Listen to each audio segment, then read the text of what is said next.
Quand on prononce le nom de Disney, on convoque tout un imaginaire fait de lumière, de couleurs, de musique, de personnages attachants et d'histoires qui finissent bien. Disney, c'est l'enfance, c'est le refuge, c'est une promesse presque immuable, celle que quoi qu'il arrive, la magie finira toujours par l'emporter. Et pourtant, comme toutes les grandes aventures humaines, l'histoire de Disney n'est pas faite que de moments triomphants. Elle est traversée de doutes, de tensions, de conflits parfois violents, des moments dont on parle peu parce qu'ils fissurent le mythe que l'on aime associer au studio. Il y a une date, notamment, qui marque une rupture profonde, une date où, soudain, le rêve s'est arrêté net, où les crayons se sont tus. Ça s'est passé un 29 mai 1941.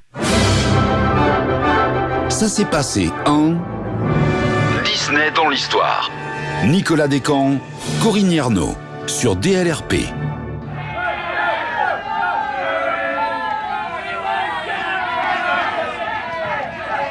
Bonjour Corinne, et ce jour-là, la magie a laissé place au réel douloureux. Bonjour Nicolas. 29 mai 1941. Ce matin-là, à Burbank, devant les studios d'Hyperion Avenue, les dessinateurs, animateurs, assistants et techniciens quittent leur poste et installent des piquets de grève. C'est un événement totalement inédit dans l'histoire de Disney. Pour la première fois, l'entreprise qui incarne le rêve américain est confrontée à une contestation sociale ouverte, visible, bruyante. Ce n'est pas une discussion feutrée en interne, ce n'est pas un désaccord dissimulé, c'est un conflit public, assumé, revendiqué et surtout, c'est un conflit qui va laisser une trace profonde, durable, presque irréversible dans l'ADN du studio. Alors, sujet particulièrement important aujourd'hui, mais ce qui frappe, c'est le contraste entre ce que l'on imagine du studio Disney et cette réalité-là. Comment en est-on arrivé à une grève dans une entreprise que l'on pense comme une sorte de grande famille artistique ?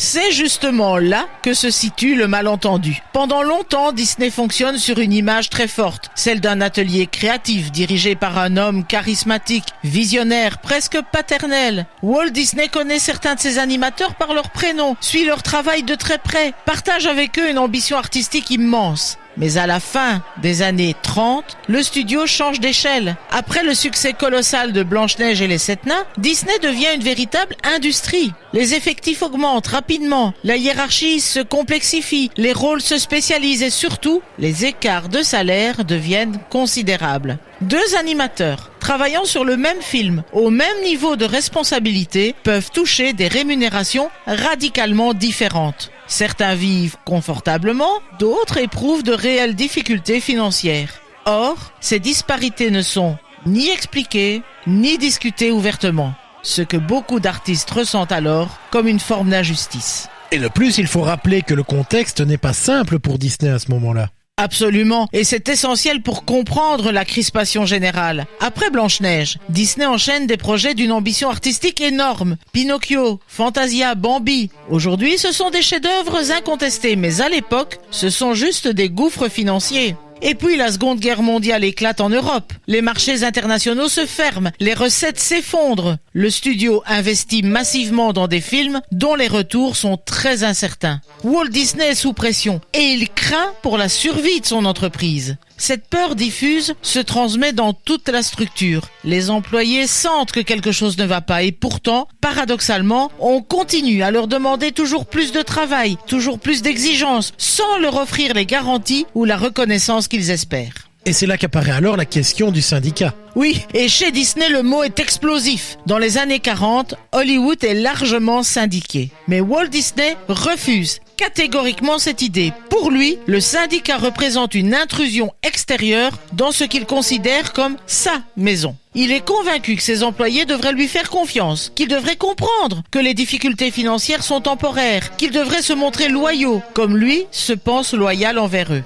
Mais cette vision entre en collision avec la réalité quotidienne des artistes. Beaucoup ont le sentiment que la fameuse famille Disney fonctionne surtout dans un sens. Ils donnent énormément, sans retour équivalent. Et puis, il y a un nom qui revient toujours lorsque l'on parle de cette grève, c'est une personne qui s'appelle Art Babbitt. Et ce n'est pas un hasard. Art Babbitt est l'un des animateurs les plus talentueux du studio. Il a travaillé sur Dingo et sur La Reine de Blanche-Neige, sur des séquences majeures. C'est un artiste reconnu, respecté et parfaitement intégré dans la hiérarchie de Disney. Lorsqu'il décide de soutenir la syndicalisation, c'est un séisme, parce que Babbitt n'est pas un mécontent marginal, c'est un pilier du système. Son engagement prouve que le malaise est profond. Pour Walt Disney, c'est une blessure personnelle. Babbitt n'est pas seulement un employé, c'est quelqu'un qu'il estime. Et soudain, ce collaborateur devient dans son esprit un opposant. À partir de là, le conflit n'est plus seulement social, il devient émotionnel, presque intime.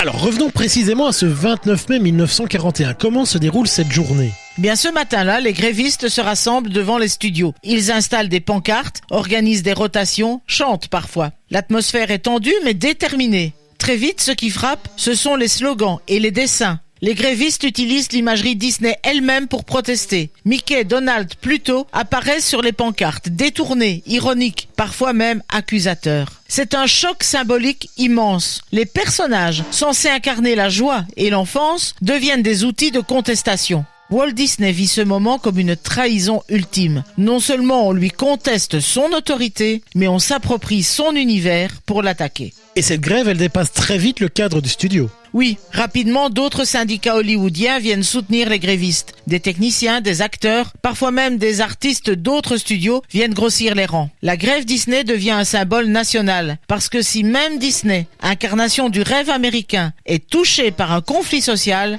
alors plus personne n'est à l'abri. Cette médiatisation renforce le sentiment d'encerclement chez Walt Disney. Il a l'impression que tout Hollywood s'acharne sur lui. Cette perception va durablement nourrir sa méfiance et plus tard, son engagement politique très dur contre toute forme de collectivisme. Bon, avec cette grève, quelles sont les conséquences immédiates pour le studio ? Elles sont nombreuses. D'abord, un ralentissement brutal des productions. Les équipes sont désorganisées, certaines compétences disparaissent, les projets ambitieux sont mis en suspens. Ensuite, un climat interne profondément détérioré. Même après la fin de la grève, la confiance ne revient pas et certains animateurs quittent même définitivement Disney. C'est le début de la période dite des films à sketch ou package films. Des œuvres moins coûteuses, fragmentées, prudentes. Ce choix est économique bien sûr, mais aussi psychologique. Après 1941, Disney évite le risque. Et Walt Disney lui-même, comment sort-il de cet épisode ? Transformé. Il reste créatif, visionnaire, mais aussi profondément blessé. Il s'éloigne progressivement de l'animation pure. Il se tourne vers d'autres formes de narration, vers la télévision, les documentaires animaliers, puis vers un projet qui va absorber toute son énergie,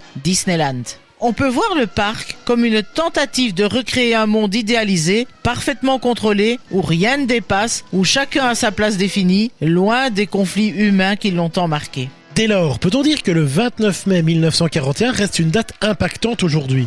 Oui, parce qu'elle nous rappelle une chose fondamentale. Disney est une œuvre humaine. Derrière les films que nous aimons, il y a des hommes, des femmes, avec leurs espoirs, leurs frustrations, leurs colères. Le 29 mai 1941, le rêve Disney ne s'effondre pas, mais il perd son innocence. Et paradoxalement, c'est peut-être ce choc qui permet au studio de durer. En acceptant, même douloureusement, la réalité du monde, Disney apprend à se transformer. Le 29 mai 1941, ce n'est donc pas seulement une grève qui commence, c'est un moment de vérité. Merci Corinne pour cette plongée dans l'une des dates les plus troublantes de l'histoire Disney, qui rappelle que même les empires bâtis sur le rêve ne peuvent exister sans justice, sans dialogue, sans reconnaissance humaine. Je vous rappelle quant à vous que vous pouvez retrouver cet épisode ainsi que tous les autres sur notre radio, sur dlrp.fr et en vous abonnant à notre podcast sur votre plateforme favorite. En tout cas, ça s'est passé un 29 mai 1941. À bientôt Corinne. À bientôt Nicolas. Rendez-vous samedi prochain pour un nouvel épisode de Ça s'est passé en sur DLRP.